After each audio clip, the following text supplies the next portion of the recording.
بسم اللہ الرحمن الرحیم۔ شروع اللہ کے نام سے جو بڑا مہربان نہایت رحم والا ہے۔ السلام علیکم۔ حضرت امام حسین نواسہ رسول صلی اللہ علیہ وآلہ وسلم اپنے جانثاروں کی لاشیں اٹھا کر نڈھال ہو چکے، لیکن چہرے پر شجاعت حیدری کی چمک ابھی بھی قائم تھی۔ شیر خدا کے شیر اپنے تمام اثاثے لٹانے کے بعد خود گھوڑے پر سوار ہوتے ہیں۔ حضرت بی بی زینب رکاب تھامتی ہیں۔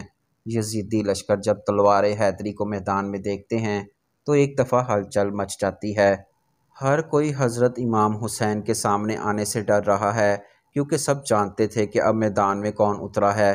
سبھی نے پیغمبر خدا حضرت محمد صلی اللہ علیہ وآلہ وسلم کا فرمان سن رکھا تھا کہ حسین مجھ سے ہے اور میں حسین سے ہوں، لیکن بدبختوں کی آنکھوں پر لالچ اور طمع نے پردہ ڈال رکھا تھا۔ ہر کوئی دربار یزید میں اونچا مقام اور انعام و اکرام حاصل کرنا چاہتا تھا، لیکن تاریخ نے ایسی بزدل فوج نہ دیکھی۔ سبھی ایک دوسرے کا منہ دیکھ رہے تھے کہ شاہ سوار کربلا کا مقابلہ کون کرے گا۔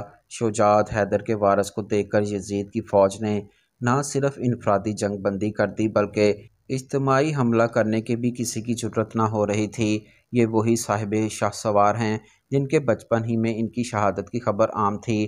حضرت امام حسین رضی اللہ تعالی عنہ میدان کی طرف بڑھ رہے ہیں اور بزدل فوج دور سے ہی چلا رہی ہے، کہیں اگر یہ ہمارے قریب پہنچ گئے تو ہم نہیں بچ پائیں گے۔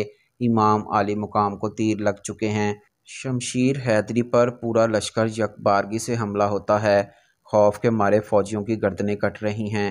سینکڑوں یزیدی فوج جہنم واصل ہو چکے کہ اچانک امام عالی مقام پر اذان کی آواز آئی اور آپ نے اپنی تلوار روک دی اور نماز پڑھنے کی مہلت مانگی۔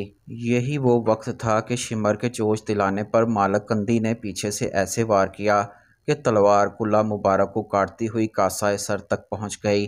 خون کا فوارہ نکل پڑا۔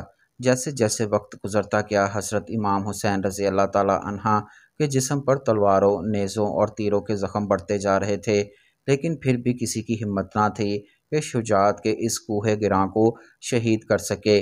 شمر ملعون کے کہنے پر سب نے تیروں کی برسات کر دی۔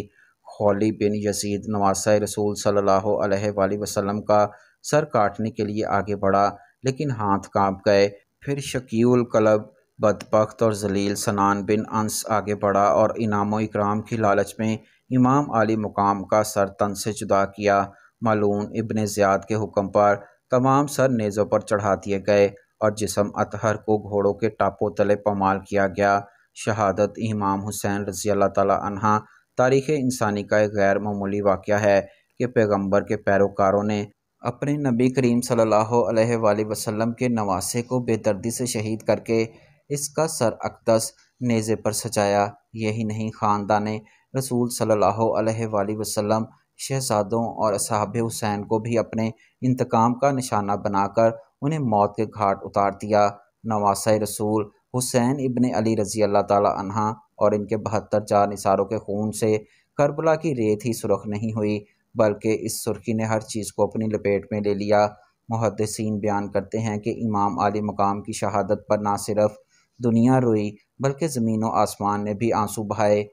محدثین یہ بھی بیان کرتے ہیں کہ نواسہ رسول صلی اللہ علیہ وآلہ وسلم کی شہادت کے وقت بیت المقدس میں جو پتھر اٹھایا گیا، اس کے نیچے سے خون نکلا۔ شہادت امام حسین کے بعد ملک شام میں بھی جس پتھر کو ہٹایا گیا، اس کے نیچے سے خون کا چشمہ ابل پڑا۔ محدثین کا یہ بھی کہنا ہے کہ شہادت امام حسین پر پہلے آسمان سرخ ہو گیا، پھر سیاہ ہو گیا۔ حضرت امام حسین کی شہادت کے بعد سید زادیوں کو قیدی بنا لیا جاتا ہے۔ اب اسیران کربلا کا قافلہ شہیدوں کے سروں کے ساتھ کوفہ کی جانب رواں ہو جاتا ہے۔ کربلا کی ریت پر سید زادوں کے جسم بغیر سروں کے بے گور و کفن بکھرے پڑے ہیں۔ اللہ اکبر! تاریخ گواہ ہے کہ شہادت کے 3 دن بعد 13 محرم کو مقام غازریہ سے قبیلہ بنی اسد سے خواتین دریائے فرات پر پانی لینے آئیں تو انہوں نے بغیر سروں کے جسم پڑے دیکھے۔ سب کی چیخیں نکل گئیں، واپس گھروں کو لوٹیں اور اپنے مردوں کو بتایا کہ خاندان نبوت کی لاشیں بکھری پڑی ہیں، ہمیں ان کو دفنانا چاہیے۔ چنانچہ کچھ مرد ان کے ساتھ میدان کربلا پہنچے اور قبریں کھودنا شروع کر دیں۔ سبھی جنازہ پڑھنے کے لیے تیار تھے کہ اتنے میں ایک گھوڑ سوار شخص آیا اور حضرت امام حسین رضی اللہ تعالی عنہ کے جسم کے ساتھ لپٹ کر رویا۔ اس شخص کا روب دبدبا اتنا تھا کہ اس کے لیے جائے نماز خالی کر دیا گیا۔ انہوں نے نماز جنازہ پڑھایا اور پھر ایک ایک جسم کو نام سے پکارتے اور دفن کرتے رہے۔ سب سے آخر میں حضرت عباس علمدار کو دفنایا گیا۔ جب وہ سوار جانے لگا تو قبیلہ بنو اسد نے پوچھا کہ آپ کون ہیں؟ جواب ملا، میں علی بن حسین ہوں۔ یہ کہہ کر چل دیے اور نظروں سے اوجھل ہو گئے۔